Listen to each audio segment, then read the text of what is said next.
Bismillahirrahmanirrahim. Assalamualaikum warahmatullahi wabarakatuh. Alhamdulillahi rabbil alamin, alladzi bi ni'matihi tatimmus salihat.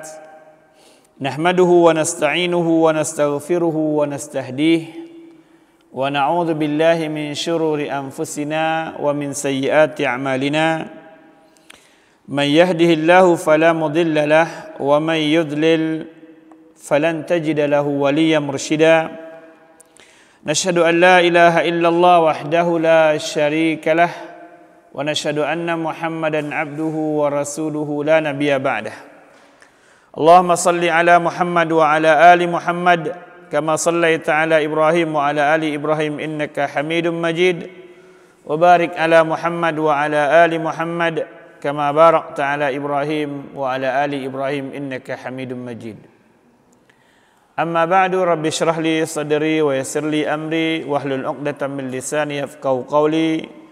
Subhanaka la ilma lana illa ma 'allamtana innaka antal alimul hakim. Alhamdulillah, sidang pendengar, penonton channel Sentul Mengaji yang kami cintai karena Allah Subhanahu wa taala.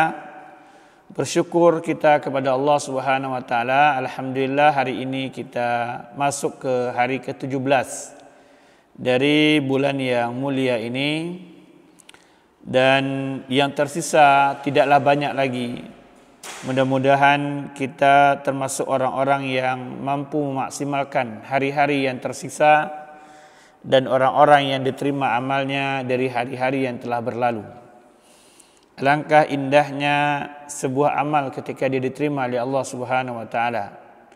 Teringat perkataan ibunda kita Aisyah radhiyallahu anha ketika beliau sedang melaksanakan salat duha, kemudian didatangi oleh keponakannya Abdullah bin Zubair. Kemudian setelah beliau selesai, keponakannya yang ibunda kita Aisyah berkunyah dengan namanya Ummu Abdillah. Kunyah ibunda kita Aisyah itu Ummu Abdillah, dikunyahkan kepada Abdullah bin Zubair bin Awam.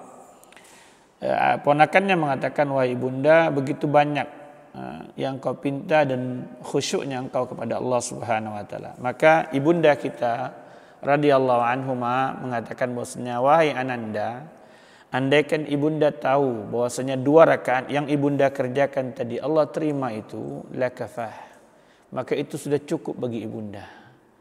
Begitulah seorang mukmin, mereka menguatkan, mengencangkan amal-amal mereka kepada Allah Subhanahu wa taala. Di waktu yang sama mereka sangat berharap Allah Subhanahu wa taala menerima amalnya. Di waktu yang sama mereka sangat takut Allah Subhanahu wa taala tidak menerima amalnya. Karena di sanalah letak nikmatnya beramal. Nikmatnya beramal akan dirasakan, dan dia adalah makna daripada at-taqwa. Nikmat beramal akan dirasakan ketika rasa raja, rasa berharap itu menguat, rasa khawatir ditolak amalnya itu menguat, dan rasa cinta kepada Allah Subhanahu wa taala, sang pembuat syariat, dia beramal itu meninggi. Maka kumpulan daripada 3 harapan, rasa takut dan rasa cinta itu membuat iman seseorang naik kepada Allah Subhanahu wa taala. Dan mudah-mudahan Allah menjadikan kita bagian daripada hamba-hamba yang seperti itu. Di pertemuan yang cerah pagi hari ini, kita akan mengambil iktibar dari beberapa kalam Allah Subhanahu wa taala dan kisah dari Rasulullah sallallahu alaihi wasallam tentang jangan bersedih. Sebelum kita memulainya, kita memulai dengan sebuah pantun. Pantunnya berbunyi, musafir berjalan menuju Kinabalu, negeri Malaysia berhutan lebat. 17 malam terbaik telah berlalu, adakah jiwa semakin taat? Menyeberang jauh ke Kalimantan, rezeki dicari pun kasih diharap. Ramadan berjalan tak mungkin ditahan, namun maghfirah selalu diharap. Allah Subhanahu wa taala berfirman di surat Al-Ahqaf dan surat Fussilat tentang bagaimana Allah Subhanahu wa taala memuji orang-orang beriman itu. Allah Subhanahu wa taala berfirman, a'udzubillahi minasyaitonir rajim, bismillahirrahmanirrahim. Innal ladzina qalu rabbuna Allahu tsumma istaqamu fala khaufun 'alaihim wala hum yahzanun. Ulaika ashabul jannati khalidina fiha jazaa'an bima kanu ya'malun. Sesungguhnya orang-orang, Allah katakan sesungguhnya orang-orang, innal ladzina qalu, menyatakan mereka diri mereka, orang-orang yang menyatakan diri mereka amanna. Innal ladzina qalu rabbuna Allah, mereka mengatakan Rabb kami adalah Allah, beriman kepada Rabb mereka. Maka mereka adalah orang-orang yang tidak sedikit pun khawatir dengan masa depan mereka. Bahkan mereka sangat berharap agar masa depan mereka semakin dekat, karena janji Allah kepada mereka sangat besar dan sangat mereka harapkan janji itu Allah tunaikan. Wala tahzan, dan mereka tidak bersedih terhadap yang telah berlalu. Innal ladzina qalu rabbuna Allah tsumma istaqamu, istiqamah mereka dengan jalan itu, dengan keimanan mereka, fala khaufun 'alaihim, mereka bukan orang-orang yang takut dengan masa depan mereka, dan mereka bukan orang-orang yang berkeluh kesah dengan bersedih dengan masa lalu mereka. Dan bahkan Allah puji, mereka lah ulaika ashabul jannah, mereka adalah penghuni surga Allah, kata Allah Subhanahu wa taala, sebagai ganjaran terhadap amal mereka. Hari-hari ini kita bersedih mungkin dengan musibah yang Allah berikan kepada kita. Hampir seluruh alam ditimpa dengan musibah, dan dia adalah kecil berbanding dengan musibah hisab di hadapan Allah Subhanahu wa taala, atau berbanding dengan musibah kiamat Allah Subhanahu wa taala, atau berbanding dengan datangnya Dajjal, Ya'juj dan Ma'juj dan semisalnya, waliyadzubillah, kita berlindung daripada itu. Yang ada ini sangat berat bagi kita. Tetapi seorang mukmin, mereka mempunyai kenikmatan berihtisab, berharap kepada Allah Subhanahu wa taala. Di ayat surah Ali Imran, Allah Subhanahu wa taala mengingatkan tentang orang-orang beriman itu. Allah katakan, iyamsaskum karhum, kalau kalian merasakan sesuatu yang sempit, tidak nyaman, kesulitan, susah, ketakutan, maka Allah katakan faqad masal qauma karhum mithluh, sungguh kaum sebelum kalian telah merasakan, bahkan mungkin lebih berat dibanding kalian. Mungkin hari ini kita jarang mendengar ada orang yang sama sekali tidak makan, absolut miskin absolut itu kan. Walaupun ada, mungkin ada tetangga yang perhatikan, orang-orang sebelum kalian bahkan merasakan tidak makan. Makanya di antara subhanallah, ya masya Allahnya, Rasulullah SAW itu dijadikan teladan oleh Allah Subhanahu wa taala sempurna. Rasulullah SAW pernah merasakan sangat berat tidak makan, berhari-hari sampai meletakkan batu di perutnya. Belum pernah rumah kita mungkin seperti yang dikatakan oleh ibu indah kita Aisyah, 3 purnama tidak memasak mereka, makan hanya dari kurma dan dari susu pemberian orang dan dari air putih. Ini menunjukkan bahwasanya orang-orang sebelum kalian juga lebih berat, kata Allah Subhanahu wa taala. Tetapi Allah katakan wa tilkal ayyamu nudawiluha bainan nas, itu hari-hari yang memang dipergantikan, dipergilirkan kepada kalian. Musibah yang menimpa kita sekarang ini berapa hari sih? Berapa waktu sih? Berapa bulan sih? Berbanding nikmat yang telah Allah Subhanahu wa taala berikan kepada kita. Dua-duanya akan ditanya oleh Allah Subhanahu wa taala, dan yang paling penting adalah bagaimana kita mensikapi daripada dua itu. Dua-duanya ditanya oleh Allah Subhanahu wa taala, tapi bagaimana kita mensikapinya? Seorang mukmin ketika dia mensikapinya dengan tenang, berharap sesuatu dari Allah Subhanahu wa taala, maka Allah Subhanahu wa taala sesuai dengan persangkaan hambanya. Nah, dia akan dipergilirkan, pasti akan dipergilirkan. Kalau kita ingin mengeluhkan itu kepada manusia, malulah kepada Ayub alaihissalam. Berapa tahun sakit yang Allah berikan kepadanya? Enggak ada apa-apanya kita.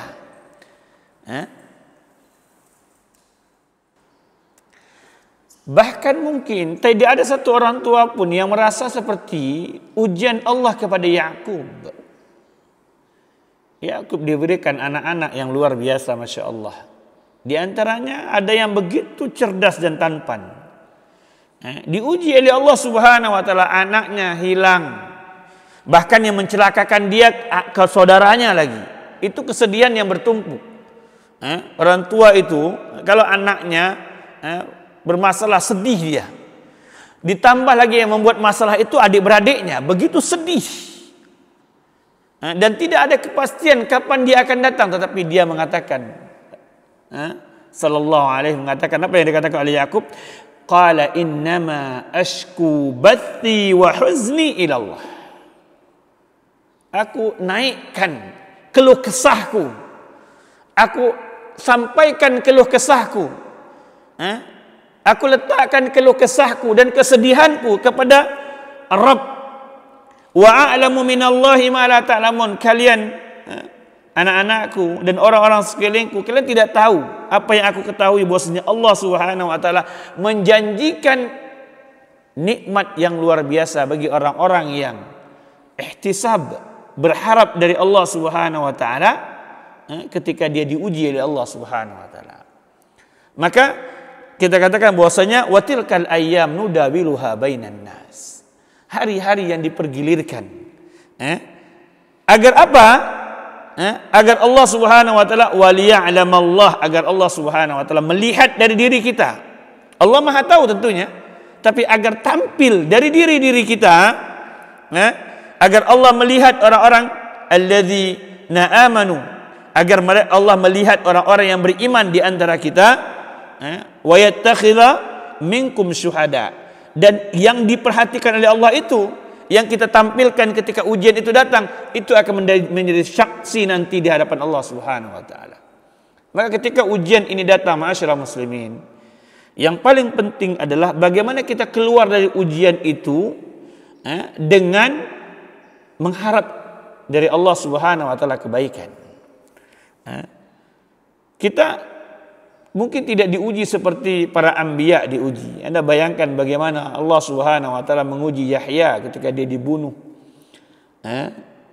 Atau menguji, kemarin kita bawakan kisah Abu Nasr Al-Khuzai ketika dia mempertahankan Al-Quran itu kalam Allah, bukan makhluk, dipancung lehernya oleh Al-Wasit, putranya Mu'tasim billah. Itu ujian yang berat sekali. Enggak ada apa-apanya ujian yang Allah berikan kepada kita. Maka Allah mengingatkan wala tahzanu. Bahkan orang-orang yang beriman, kata Allah Subhanahu wa taala, mereka orang-orang yang tatanazzalu alaihimul malaikatu alla takhafu wala tahzanu. Kalau lurus iman kita, kalau benar akidah kita, kalau benar amal kita kepada Allah Subhanahu wa taala, kalau benar keyakinan kita kepada Allah Subhanahu wa taala, maka Allah akan mengirimkan malaikat Allah Subhanahu wa taala. Kemudian malaikat-malaikat itu menenangkan jiwa-jiwa kita, membisikkan di telinga-telinga kita, membisikkan di hati-hati kita, alla takhafu. Jangan khawatir. Wala tahzanu, jangan bersedih. Wa abshiru bil jannah. Memang ini yang beratnya menjadi seorang mukmin. Seorang mukmin itu urusannya selalu diganjar di akhir. Berat bagi kita yang menginginkan syahwat segera. Maka sering nggak sabar kita kan, kapan ini doa kita sudah banyak, sudah sering, setiap waktu, bukan hanya setiap hari. Siang, malam, pagi, sore, setiap sholat kita lantunkan doa. Bahkan doa yang sama berulang-ulang kita minta. kadang khusyuk, seringnya lupa, tidak khusyuk. Tapi itu kita lantunkan terus. Kemudian kita tanyakan kepada Allah, kapan ini? Maka belajarlah kepada orang-orang terdahulu. Bahwasanya mereka begitu diuji oleh Allah Subhanahu wa taala, tetapi mereka punya harapan di sisi Allah Subhanahu wa taala yang mereka yakin. Apapun yang Allah putuskan untuk mereka, Allah kadarkan untuk mereka, itu yang terbaik. Dan mereka yakin Allah akan memberikan ganjaran di sisinya yang Allah rahasiakan. Allah tidak tampakkan mungkin sekarang untuk kita nikmati di waktunya. Kan hadiah itu kalau diberikan kita tidak tahu ujuk-ujuk diberikan, itu kan luar biasa rasanya. Itu mungkin di antara rahasianya, wallahu alam.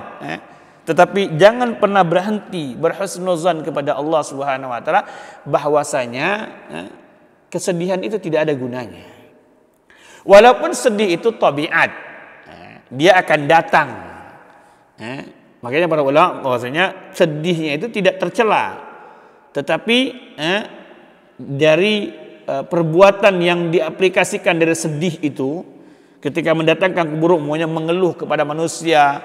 Bahkan sebagian orang kalau terjadi musibah kepadanya, kemudian menipu orang, menzalimi orang, memakan harta orang, ini perbuatan yang sangat dicela. Jadi apa yang keluar daripada itu?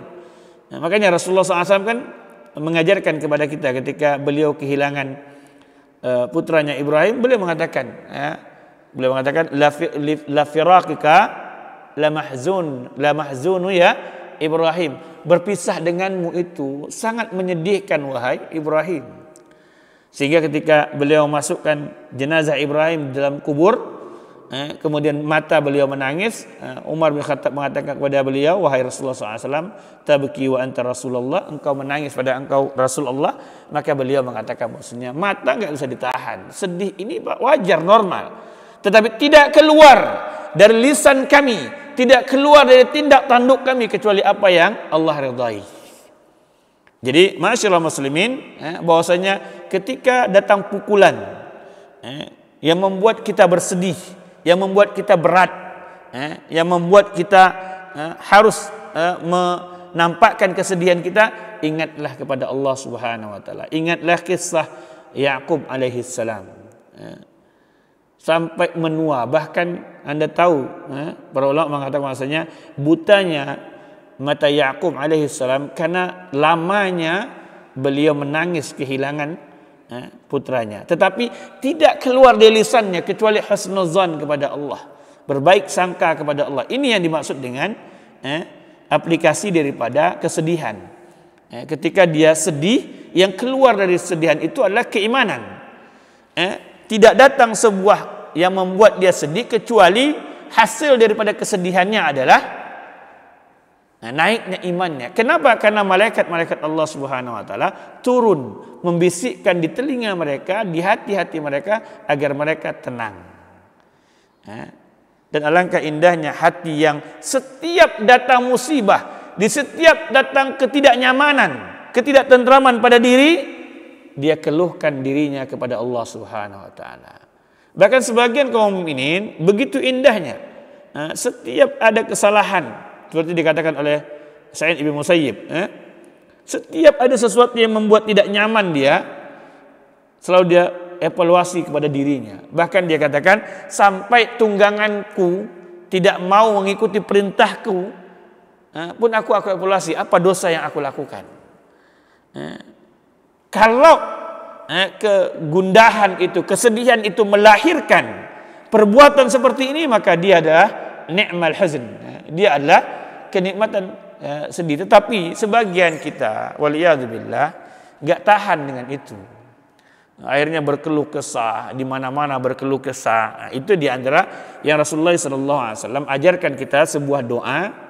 Di penutup ini kita ingatkan doa Rasulullah SAW. Doa ini sebenarnya bicara tentang asbabul wurudnya, tentang seorang pemuda yang mempunyai hutang, beban.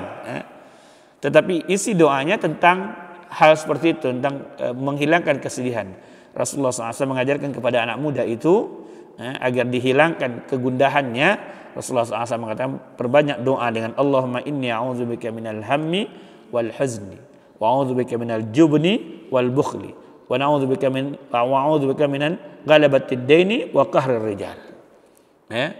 Ini di antara doa yang harus kita sering baca agar Allah Subhanahu wa taala menenteramkan jiwa kita andai pun ada pukulan kehidupan dunia yang memukul kita. Dan yang terakhir, kita ingatkan bahwasanya selama ujian itu bukan terhadap agama kita, jangan pernah bersedih. Kurang makan kita, kurang income kita, kurang, mengadulah kepada Allah Subhanahu wa taala. Dapatkan nikmat dari Allah, ganjaran dari Allah ketika ketidaknyamanan itu, peluang kesedihan itu datang. Itu menunjukkan bahwasanya setiap qadar yang terjadi kepada seorang mukmin tidaklah keluar dari dirinya kecuali apa yang Allah ridhai terhadap hamba itu. Nah, kita berharap kita menjadi bagian daripada hamba yang seperti ini, seperti dikatakan Rasulullah SAW, walaupun mata sedih, walaupun hati meratakan sedih, tetapi tidaklah keluar dari perbuatan kami dan perkataan kami kecuali apa yang Allah ridhai. Kita bermohon kepada Allah Subhanahu wa taala mudah-mudahan Allah memberikan kita hati yang ketika Allah uji kita, kita selalu segera kembali kepada Allah Subhanahu wa taala. Kita tutup dengan doa kepada majelis. Subhanakallah bihamdik asyhadu an la ilaha illa anta astaghfiruka wa atubu ilaik. Assalamualaikum warahmatullahi wabarakatuh.